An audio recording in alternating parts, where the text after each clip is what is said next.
Fancy. Yeah, we're upgrading. Oh, I'm not dropping the mic. This mic's worth more than my life. I'm not going to risk that. I'm not sure why it's got the dents in there. I didn't do it. Okay, I wanted to start with, I got a little shout out for a group of people. And so hopefully some of them are here. If you are in the band that performed at the basketball games last Friday, I know it's almost a week ago, but if you're in the band that performed at the basketball games last Friday, please stand up.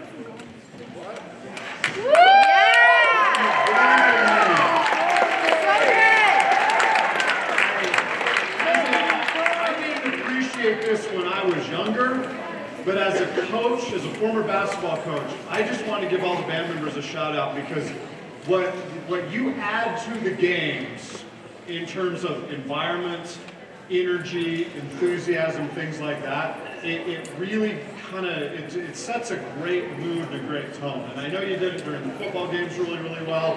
It was awesome to see at the basketball games.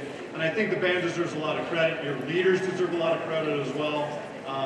Because they got tons of energy as well. But they're there, they're not just like playing their instruments, they're cheering the team on, they're doing chants, they're doing cheers.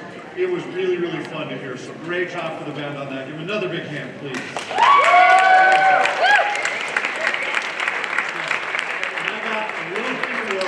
Little things are things, like in my mind, it's the stuff that you don't really realize is that big of a deal until you realize how big of a deal it really is. And sometimes when a student has to get up in a class and share something about themselves, they'll share like the safest thing ever. Like I'll get up in front and I'll say, "Hi, I'm Nate, I'm from Orem, Utah." Okay? That's really safe. But getting up and saying, "Hi, I'm Nate, and I have a donut problem." Okay? That's a little more out there. So I love it when students have the courage to get up in front of the class and share something that really highlights their uniqueness that's a little bit challenging to share. And I wanted to give Leah, stand up. Okay? Because you're getting a shout out, come on. Because Leah got up in our leadership class and shared something very awesome and very proud of. So that's a great job. Love seeing stuff like that. So teachers, come on down in, teachers with little thing shout outs. Yeah. You want to give a shout out to Mr. Bird? Okay. I think Cole's lobbying for something. All right, I'm going to give a shout out to Mason. I don't know where he went. He's like, please don't make me come up here. Mason is awesome. He's just always where he needs to be. Even if he's not feeling like being there, he's just there. And so I'm just grateful that he comes in and he's in a spot and he does what he's supposed to do. So thank you, Mason. And you gotta come get your and then the other one is for, yes, the other one is for David Templeton. And he just always comes in with a smile and a great attitude and great.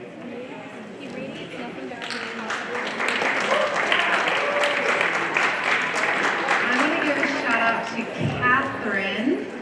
So whenever we're doing our Chapel and Carrywater reading, she will offer to read, and she'll do like voices, which is really cool. So does Savannah. They both do like voices, which is really fun and adds a lot to it. And plus, she's just really delightful. So here's for Catherine. And then my other shout out is to Leo. Leo is almost as tall as me. Congratulations, Leo. Maybe by the end of the year, we're getting there.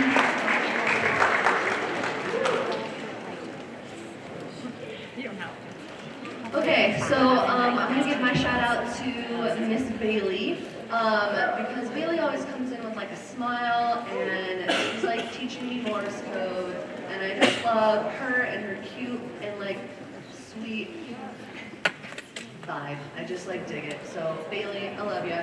I also wanted to shout out to the ballroom team because they are amazing, and I'm just going to shamelessly announce that you should all come on Saturday to the Dancing with the Stars. Yours truly will be dancing. And so is Coach Hart, so is Mr. Harper, so is Miss Miller, and so is Jordan and Storm Champagne. It's going to be amazing. Come, I'll be the one in gold. Okay, I want to give my shout out to Parker. He actually offered to read a page in our book, Chop Wood, Carry Water, the other day, and I appreciated it.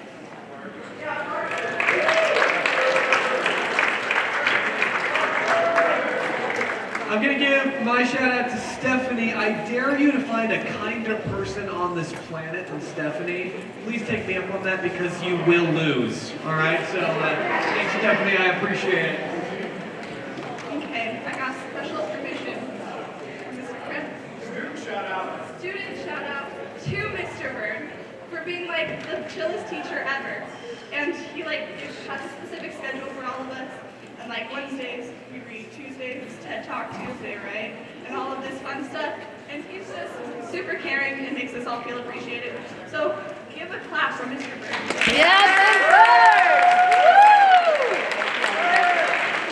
You other teachers are doing it wrong. There we go. They should be giving you candy.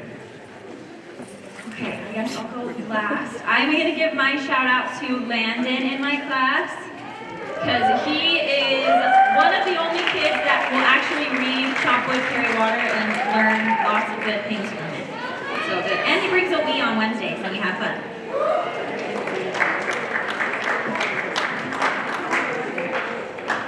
All right. Always love this group's enthusiasm. Yeah, our Jet Talk today, you get to learn about a very, very, very awesome secret. Right? And we've got Coach Z, who's going to share that secret with us. So welcome him up. Turn over to him.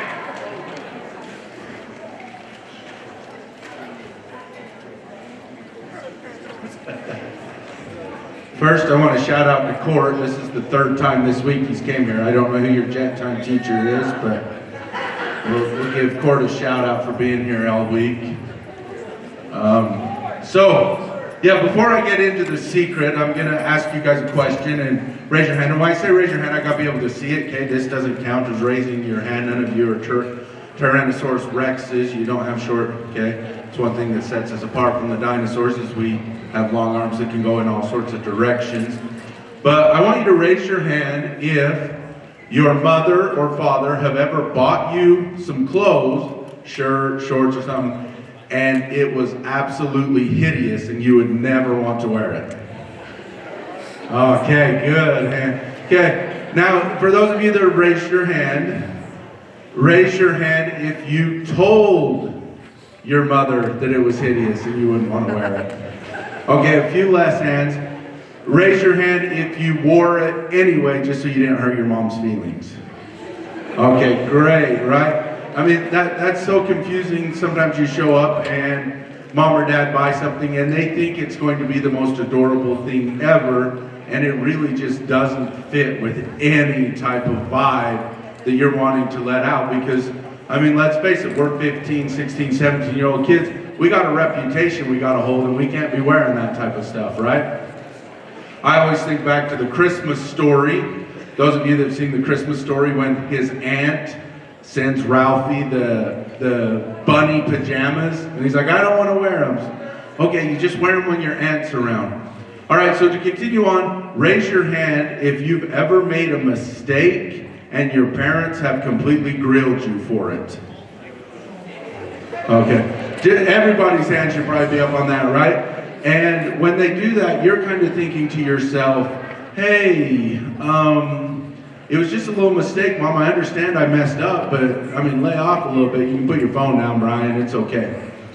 But you have things like that happen. But I'm going to let you in on this little secret, and this is a huge secret. We're not supposed to let a lot of people know, but it's really going to surprise you when you see it. There we go. Did you know that every adult was once a teenager?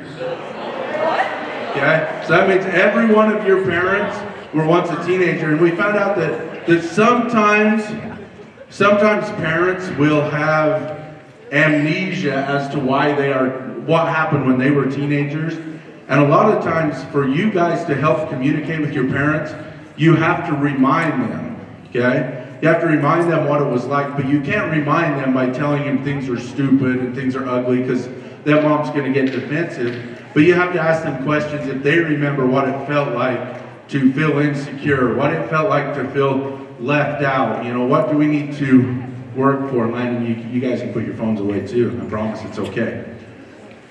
Right? But every adult was once a teenager. We've been through this. And unfortunately, when it comes to your parents, what I need, raise your hand if you are the oldest sibling in your family. Okay, look around, see how many oldest siblings we have. I'm going to let you guys in on another secret about this. Your parents were never parents until you came around. Okay? So, when it comes to your parents, there's not a book, I mean, there's books on parenting, but there's no way to decide how to be a parent until you are a parent. So, there's times where they're going to maybe make some mistakes like you do, trying to raise you in a way that they feel is going to be the best for you. It's going to really help you out. And one of the ways that they do this is we need to realize that they were once teenagers, and being a teenager, there are only two problems that teenagers ever face. I know everybody wants to come out and say, oh, there's but they all fall into two categories. Those categories are peer pressure and, very simply put, hormones. That's what happens when you're a teenager. You have to deal with peer pressure and you have to deal with hormones, and those are where all your problems come from. Okay? And actually, when you become an adult, that's still where most of your problems come from, okay? Is peer pressure and hormones. So I'm going to talk about peer pressure, and up here we have a huge list, and the list could be a lot bigger, but raise your hand if you have ever felt peer pressure for one of the things up here on this board. Okay? I'm hoping almost all of you will raise your hand, because I'm sure I've covered just about everything that's going to cover peer pressure that's up here on this board, right? Clothing, dating, things like this, right? And we've had all sorts of assemblies about stuff like this, right? I mean, you guys probably can't even count how many times from kindergarten through now you've had an anti-drug assembly or anti-bullying assembly, right? We have all these things, but those aren't the only things that give us anxiety and give us peer pressure. I'm going to share a very personal example with you guys here for a minute, if you'll allow me to, and it has to do with the word up there that says house. House, right? And you're like, how can a house cause peer pressure? Well, let me share with you what went on. Growing up, when I was 7 years old, my dad left. Okay? My dad left. He came in, he told my mom, I no longer want to be married, I no longer want to have kids, I don't want anything to do with the family, pack my stuff up, I'll be back later to get it. Okay? So I'm 7 years old, I'm in the 3rd grade, I come home, the whole back room is filled with boxes of my dad's stuff. The only reason I remember it was my dad's stuff is his bow was poking out of the box. And I went in and my mom was sitting on the couch, and I wish I could go back now and see and kind of have a read on how she was feeling then. But at 7 years old, you really don't have a great idea of how your parents are feeling. So I went in, what's going on? She said, well, Dad's leaving and he doesn't want to be around anymore. And I was like, oh, okay. And I went outside and I played, because I was 7 years old and it was sunny outside, so I wanted to go play. For the next year and a half, almost 2 years, my dad had zero contact with us as a family. None. And that includes any type of financial support. Now, my dad was the lone breadwinner in the family, so as he left, there was all the money was gone. He wasn't paying child support, so my mom had to go back to school. As she went back to school, the house I was living in, the house I grew up in, was my great-grandpa's house. My great-grandpa actually built that house, okay? So to say it was old is a little bit of an understatement. But it was very old, and it was not the greatest functioning. I love it now. It's very comforting. I go home. I love the comfort, and it has to do with how my mom instilled things in me and raised this, but I'd go home. But imagine this, here I am, 15, 16, 17 years old, because of the age of my house, because of the fact it only had one bathroom, and that bathroom did not have a shower. So all through high school, I had to take a bath if I was going to be very hygienic. I was extremely embarrassed to have any of my friends come to my house. It would give me extreme anxiety. Why would I want my friends to come, and if they ask to go to the bathroom, they go in the bathroom and like, oh my gosh, what kind of pioneer man is this? All he has is a tub, right? It was extreme, and I feel awful now because I wouldn't dare tell my mom, but as I've talked to my mom as I've gotten older, she's helped me know that, she's like, I felt the same way. I did everything I could to take care of you. Hopefully it worked out better, and it did. So peer pressure, that was one extreme part of anxiety and peer pressure that came from me, is I never felt like I could have my friends be around my home because of something I had no control over, and none of my friends, looking back on it, even cared. Okay, they liked me for me and what I brought. So when we talk about peer pressure, maybe if we can jump to there we go. Why is peer pressure so important? Well, peer pressure leads to our self-esteem, right? Everybody in here, at a time or another, you're going to have some self-esteem issues. You want to feel like you belong to something, and that leads a lot into peer pressure. If I do this, then I can be a part of the group. If I do this, then people are going to welcome me. You want to be understood. Every teenager wants to be understood. Have you ever used the phrase with your parents, oh, you just don't get it, Mom, right? You don't understand. They do. They get it. You just have to approach it a different way. And of course, you want to find yourself. So where does peer pressure come from? Peer pressure comes from such places as yourself, your friends, mentors, teachers, coaches, parents, people you don't even know. You get on social media, you get on Instagram. Every one of you follows somebody that you do not know on Instagram, and they will post something and you'll be like, oh my goodness, I need that. Oh my goodness, I wish I looked like that. I wish I would have thought of that, right? It's going to affect your self-esteem. And when we talk about this, we get to peer pressure. Is peer pressure different for boys and girls? Yes. Is your anxiety different with boys and girls? Yeah, I'm going to share a real quick story, and it's especially about girls, and I'm going to share girls on the first day of school. Yeah, I love this. Girls, raise your hand if through the summer you go out, you do your school shopping, you get your new school clothes. Raise your hand if you pick out that perfect first day of school outfit. Right? You've got that, or it might not even be your first day of school outfit. Raise your hand if you've got that go-to outfit that just makes your confidence shoot through the roof. You got that outfit, you're like, I'm gonna wear that, I love this, right? So as a girl, you wake up, you have your clothes laid out, you put them on that morning, right? Put on your brand new outfit, you're like, I'm gonna kill it today. That boy that I've been after for 6 years is finally gonna notice me today because I look good, right? So of course you're ready for school, you get out your phone, you have to document it because social media is the way to go, so you have to document it, so you take your pictures. Right? Post it, oh looking good, ready for school. You show up to school, you walk in the commons area, the first thing you see is across the commons area, there is a girl wearing the exact same outfit that you have on. Okay? Now guys are making a joke out of it, we'll get to you guys later. But girls, how devastating is that to see somebody wearing the exact same outfit? It's pretty devastating because every time you pull that outfit out of the closet, now what do you think? Oh, is that girl wearing it? Oh, I can't wear it today, and you hang it back up in your closet. You totally throw away one outfit because someone else wore the same thing. Now it's a little different for guys. Guys will show up, they'll look down the hall, they'll see somebody in the exact same shirt, and they'll be like, dude, yes! Every Thursday we're wearing the same shirt, right? And these guys start wearing every Thursday, they wear the Hawaiian shirt, and by the end of the school year, every boy in the school is wearing a Hawaiian shirt every Thursday because guys need to fall in.